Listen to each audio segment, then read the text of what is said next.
5 बजी हिँड्ने भनेको चाहिँ ढिलो भइसकेछ 5:30 भयो आज नि गाडी पाउँछ कि पाउँदैन अब लेट्स गो ला कसरी घुमाउँछ त गाडी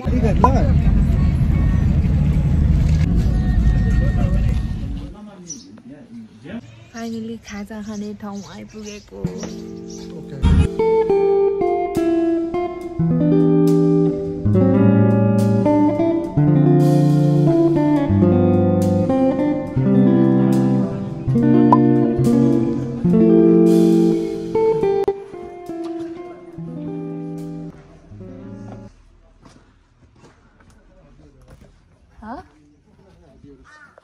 ओके तारके झ्याङसम्म चाहिँ हामीलाई गाडीले छोड्यो अब चाहिँ हामी यहाँबाट हिँड्नु पर्ने हुन्छ and I'm already tired.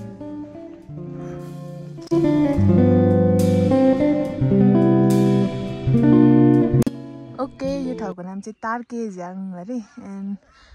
हामीलाई चाहिँ काठमाडौँदेखि गाडीले यहाँसम्म ल्याइदियो एन्ड अब यहाँदेखि चाहिँ हामी हिँड्नु पर्ने हुन्छ बिहान 5 बजी हिँडेको काठमाडौँदेखि गाडी बसमा एन्ड हामीलाई यहाँनिर 12:40 माइलले पुऱ्यायो खाजा खाएर खाना खाएर एन्ड अब यहाँदेखि चाहिँ हाम्रो सुरु हुन्छ ट्रेकिङ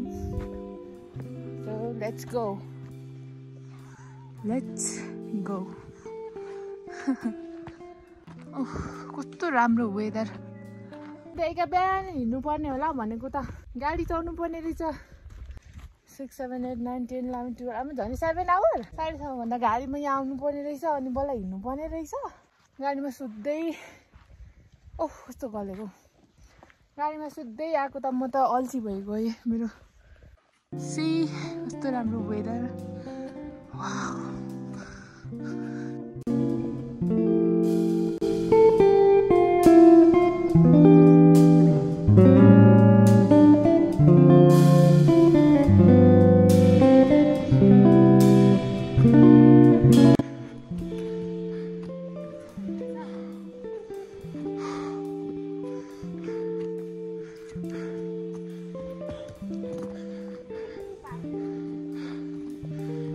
यो मजाले क्यामेराले क्याप्चर गरेन कि तर यो कस्तो मजाको यता जङ्गल अनि बिचमा चाहिँ ठ्याक्क सानो उयो रहेछ क्या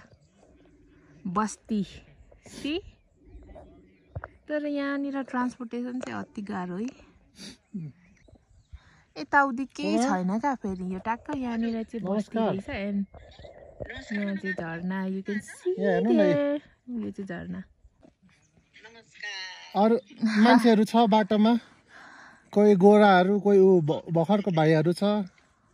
नि कस्तो राम्रो देखिरहेछ गा यो यु वन्ट बिलिभ यस्तो त्यो हाम्रो आँखाबाट चाहिँ यहाँ क्यामेरामा चाहिँ सेउको बोक्रा चाहिँ फ्याल्दा हुन्छ किनभने यो डिकम्पोज हुन्छ नि त डिकम्पोज हुन्छ यस्तो प्लास्टिकहरु चाहिँ म ज्ञान दिन चाहन्छु हौ खै मेरो ज्ञान यो डिकम्पोज हुने कुरा चाहिँ फ्याल्नु मिल्यो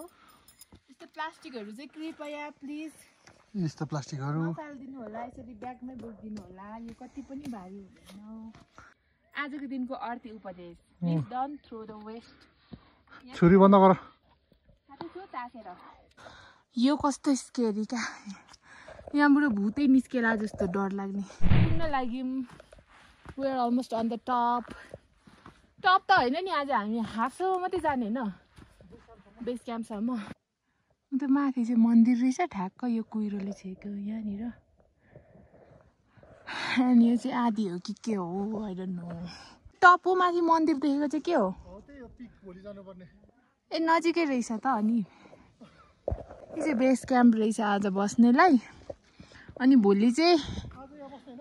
यहाँ होइन ए okay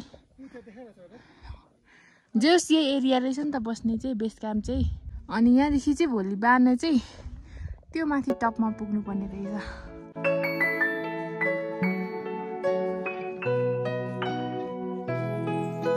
oh my God चौरीलाई yak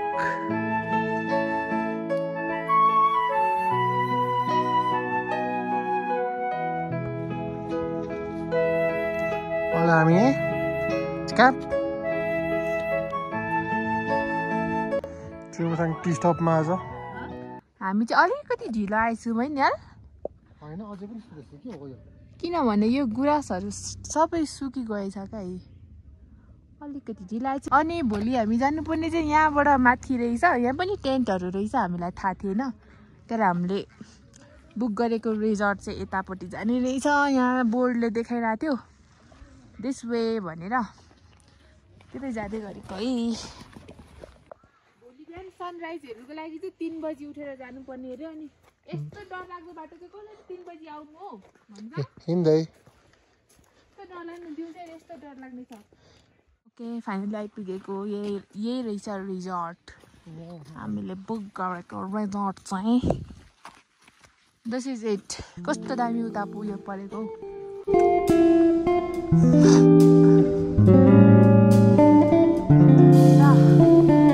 this is where we are staying आज। This is how it looks.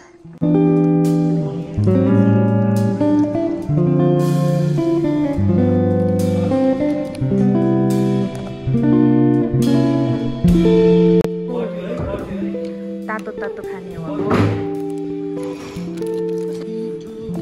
भोलि हामी हिँडेर जानुपर्ने चाहिँ यहाँ रहेछ एट द टप।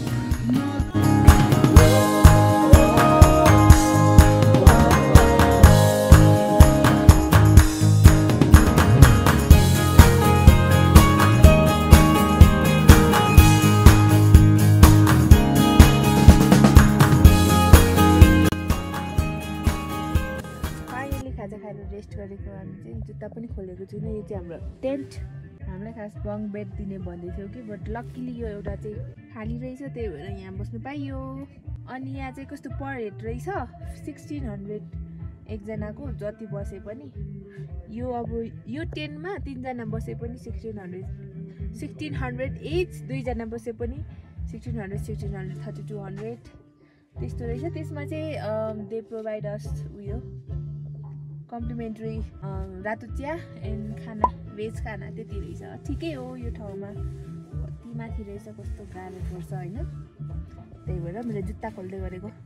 यस्तो सुतेछु जाडोले, 4:30 कतिमा अघि सुतेको, ठ्याक्क खाना खाने बेला उठ्दै थियो। 8 बज्यो,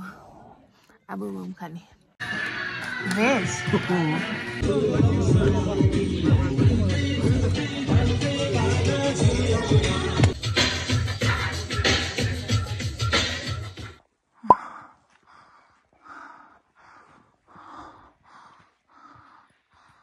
hello good morning from Amayangri peak. तपाईँहरू हुनुहुन्छ आमायाङ्गीको अलमोस्ट पिकमा। And see the view. अहिले बिहानको 5 बजिरहेछ एन्ड 3 बजी उठेर आएको, अलमोस्ट पुग्न लाग्यो म त टपमा। तिम्रो त्यहाँबाट आएको म देखाइदिन्छु। यहाँ माथि पुग्नुपर्ने हामी चाहिँ त्यहाँबाट हिँड्दै आएको। त्यहाँदेखि तल हो, त्यस्तो टाढो त छैन, तर अल्टिट्युडले गाह्रो हुन्छ। गलेको अवस्था। Let's go.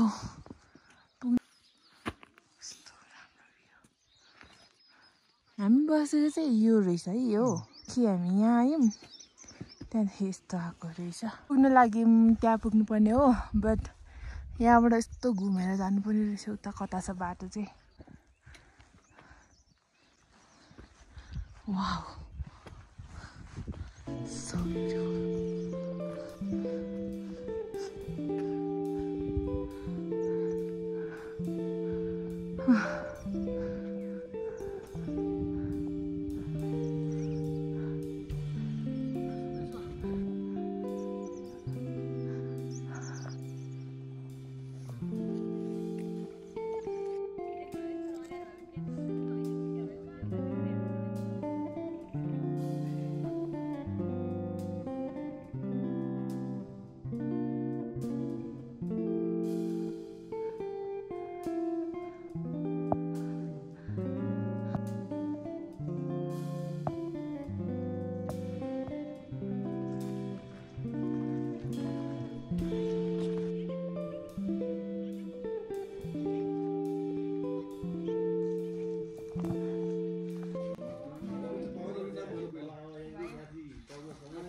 कस्तो मजाको गुराँसहरू पिङ्क गुराँस रहेछ नि यार यहाँतिर मोस्टली पिङ्क र व्हाइट गुराँसहरू रहेछ होइन यो रुखहरू त पिङ्क एन्ड व्हाइटको रहेछ नि त अझै हामी अलिकति ढिलो आएछौँ नत्र छिटो आएको भए चाहिँ यो गुराँसहरू कस्तो राम्रो देख्नु पाउँथ्यो तर यो सबै झरिसकेछ क्या फुलेर है प्लस पानी पनि परेको थियो होला यो पानीले सबै कुटेर उयो भएको छ पिङ्क गुराँसहरू यहाँ अलिअलि उब्रिया रहेछ कस्तो राम्रो देखिने है यहाँ झन् ढकमक्क हुँदा कस्तो थियो होला घाम पर्यो साथी हो सनस्क्रिन त लाउनुपर्छ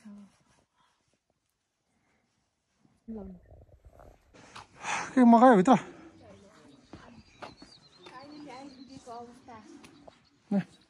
पानी भनेर सारेको त यो पो रहेछ मेरो खुट्टा यस्तो काम्दैछ 3:30 मा हिँडेको ठ्याक्क 9:45 मा आइपुगेछौँ रेस्ट गर्दै गर्दै के चाहिन्थ्यो मेरोमा हालिदिनु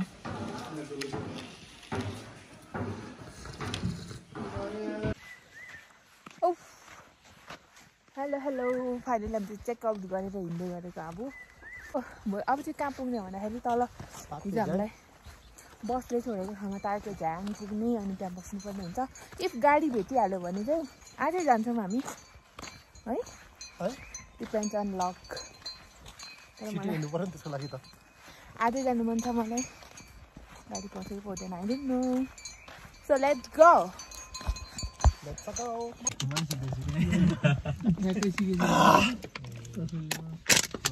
गाडी पायो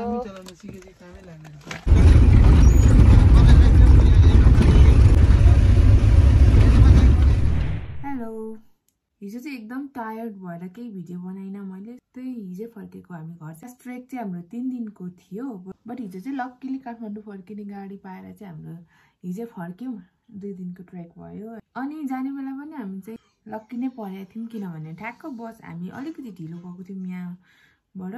अनि तार्के घ्याङ जाने गाडी चाहिँ यहाँबाट हिँडि नै सकेको थियो लगभग लक्कीली ठ्याक्क 1-2 सेकेन्डले हामीले गाडी भेट्यौँ न त त्यो मिस भएको भए हाम्रो ढिलो हुन्थ्यो अनि त्यही हो फर्किँदा पनि गाडी भेट्यौँ ठ्याक्क लास्ट मोमेन्टमा त्यही भएर फर्क्यौँ हामी काठमाडौँ नत्र तार्के घ्याङमै बस्नुपर्छ फेरि आज मात्रै फर्किन्थ्यौँ हामी घर सो इन डिटेलमा भन्नुपर्दा चाहिँ काठमाडौँबाट 6 बजीको गाडी जाने रहेछ यहाँ काठमाडौँबाट चाहिँ जोरपाटी हुँदै मेलाम्ची हुँदै तार्के घ्याङ पुऱ्याउनु चाहिँ हामीलाई 6.5 घन्टा जस्तो लागेको थियो अनि त्यहाँ 12:30 बजीतिर पुऱ्याएपछि चाहिँ हामी हिँड्नु चाहिँ ट्रेकिङ सुरु हुन्छ हाम्रो तार्के घ्याङबाट आमायाङ्ग्री बेस क्याम्प पुग्न चाहिँ हिँडेर हामी अलिक अल्छी गर्दै हिँड्नेहरूलाई चाहिँ 2.5 घन्टा और 3 घन्टा लाग्छ अनि त्यहाँ बेस क्याम्पमा चाहिँ हामीले अलरेडी बुक गर्नुपर्ने हुन्छ यहाँ मुनिबाट नत्र गाह्रो रहेछ त्यहाँनिर रुमहरू पाउन अनि त्यहाँ एक दिन बस्छौँ 3 आवर्स जस्तो हिँडेपछि त्यहाँ बस्छौँ एक दिन त्यसपछि भोलिको सनराइज हेर्नु मन छ भने चाहिँ हामी 3 बजीतिरै हिँड्नुपर्ने रहेछ अनि त्यही हो बेस क्याम्पबाट चाहिँ पिक माथि पिकमा पुगेर चाहिँ एकछिन त्यहाँ सनराइजहरू हेरेर फोटो खिचेर फेरि मुनि झर्नुपर्छ बेस क्याम्प त्यति बेला 10-11 बज्छ है अनि त्यहाँदेखि त्यो चाहिँ डे 2 मा फेरि मुनि बेस क्याम्पमा झरेर खाना खाएर खाजाहरू खाएर चाहिँ अगेन तार्के घ्याङ झरिन्छ अनि तार्के घ्याङबाट चाहिँ गाडी बिहान मात्रै लाग्ने रहेछ बट लकीली त्यो दिउँसो पिकअपहरू 1-2 आएको हुन्छ उनीहरू फर्किने चाहिँ सिट पायो भने चाहिँ त्यसमै फर्किनु पाइने रहेछ अनि हामीले पनि लकीली पायौँ zip and that is it मैले प्रोफेसनल तरिकाले डिटेल दिनु सकिनँ आम सो सरी इन सर्टमा भन्नुपर्दाखेरि काठमाडौँ टु के पनि याद त्यो ठाउँको नाम के अरे काठमाडौँ टु हुन्छ आमायाङ्ग्री ए ओके इन सर्टमा भन्नुपर्दा काठमाडौँ टु तार्के घ्याङ to base camp Amayangri base camp in day 1 day 2 मा चाहिँ base camp to Amayangri peak अनि त्यहाँदेखि फेरि back to base camp and तल तार्के घ्याङ एगेन त्यति हो thank you so much for listening to me and अहिले चाहिँ बाहिर जानु लागेको भोलि दमक जानु छ एन्ड फ्यु थिङ्सहरू किन्नुपर्ने छ and this is what I'm wearing यो अस्ति त्यही मैले ल्याइदिनु भएको फ्रम US तर मैले यो केसँग पेयर गर्ने हो मैले बुझिनँ क्या यस्तो छ लेट मी सो यु यस्तो छ अनि मुनि चाहिँ यस्तो छ and I don't know what should I pair this with यही पेनसँगै लगाइदिएँ मैले चाहिँ आज चाहिँ फ्यु थिङ्सहरू बाई गरेर मलाई सशक्तवा पनि जानु मन छ त्यहाँ पनि जान्छु होला आई गेस एन्ड त्यहाँ गएको पनि भिडियोहरू इफ बनायो भने चाहिँ I'm gonna include that video यसैमा सो लेट्स गो